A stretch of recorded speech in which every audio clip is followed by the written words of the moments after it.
ఈ మధ్య కాలంలోనే మీకొక జాతీయ స్థాయి అవార్డు వచ్చినప్పుడు వెంకయ్య నాయుడు గారు మిమ్మల్ని మీతో కలిసి అత్యధిక సమయం ముచ్చటించారని విన్నాం. అంటే దేని గురించి, అంటే ప్రకృతి వ్యవసాయం అని అంటారా? వెంకయ్య నాయుడు గారు వాళ్ళ ఇంటికి ఇన్వైట్ చేశారు, వెళ్ళానండి. అదే నాకు 2022లో ఫెలో ఫార్మర్ అవార్డు వచ్చింది. ఆయన ఎంతో విలువ ఇచ్చారు నాకు. ఎంతోమంది నాకన్నా ముందు ఒక 15 మంది మనుషులకు వెయిట్ చేస్తుంటే కూడా నేను లేట్గా వెళ్ళాక ఫస్ట్ నన్నే రమ్మన్నారు. నాకు చాలా హ్యాపీ అయింది. వెంకయ్య నాయుడు గారు ఒక రైతుగా వారు విలువ ఇచ్చి మాట్లాడడము, వెళ్ళి నేను ఆయన బ్లెస్సింగ్స్ తీసుకొని ఆయన చాలా బాగా మాట్లాడారు. ఆయన ఏమన్నారంటే, వెరీ గుడ్ జగదీష్, ఇలాంటి వాళ్ళని సపోర్ట్ చేయాలా. ప్లస్ ఏంటంటే మెయిన్ థింగ్ వచ్చి ప్రజల్లో అవగాహన రావాలి. ఫస్ట్ థింగ్ ఇది, ప్రజల్లో అవగాహన వచ్చి మంచి ఆహారం మనం తీసుకోవాలా. మంచి ఆహారం తీసుకుంటే మన ఆరోగ్యం బాగుంటుంది. అనవసరంగా డాక్టర్లు ఖర్చు పెట్టి అంతా అవసరం అవుతుంది.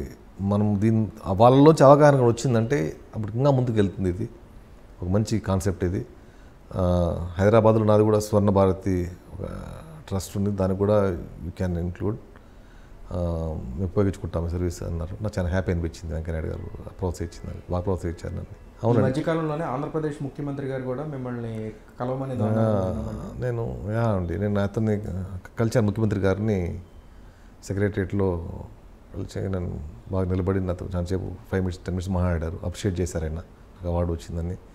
ఆయనకి చెప్పాను, ఇది ముందుకు తీసుకెళ్ళాలి సార్, ఇది నేచర్ ఫార్మింగ్ అంటే తప్పకుండా వీల్ డూ, మేము ఇలాంటి వాళ్ళని మేము కన్సిడర్ చేస్తామని చెప్పారు. ఆయన ప్రోత్సహించారు బాగానే. అనతి కాలంలోనే బ్లాక్ రైస్ గురించి ఒక మంచి విస్తృత స్థాయిలో చర్చ జరుగుతుంది. బ్లాక్ రైస్ పట్ల పబ్లిక్ కూడా ఆసక్తి చూపిస్తున్నారు. నిజంగా బ్లాక్ రైస్ అంటే ఏంటి, అసలు అందులో ఉన్నటువంటి పోషక విలువలు ఏంటంటే? బ్లాక్ రైస్లో ఎన్నో రకాలు ఉన్నాయండి. కలాబట్ రకరకాలు. ఇప్పుడు ఇంకా మసూరా బియ్యం కూడా బ్లాక్ చేసి మార్కెట్లో దింపేశారు సైంటిస్టులు. బీపీటీ బ్లాక్ వస్తూ ఉంది. అలాంటి రైస్ వల్ల ఏమి ఉపయోగం ఉండదు. పురాతనటువంటి దేశీ వంగడాలు వాటి పండించిన రైస్తోనే ఉత్పత్తి ఉంటుంది, వాల్యూ ఉంటుంది.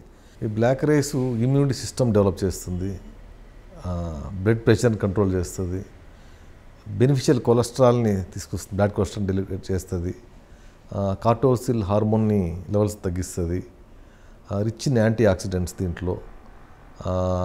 అట్లా చెప్పుకుంటూ పోతే చాలా ఉన్నాయి, ఎన్ని బెనిఫిషియల్ థింగ్స్ ఉన్నాయి బ్లాక్ రైస్లో.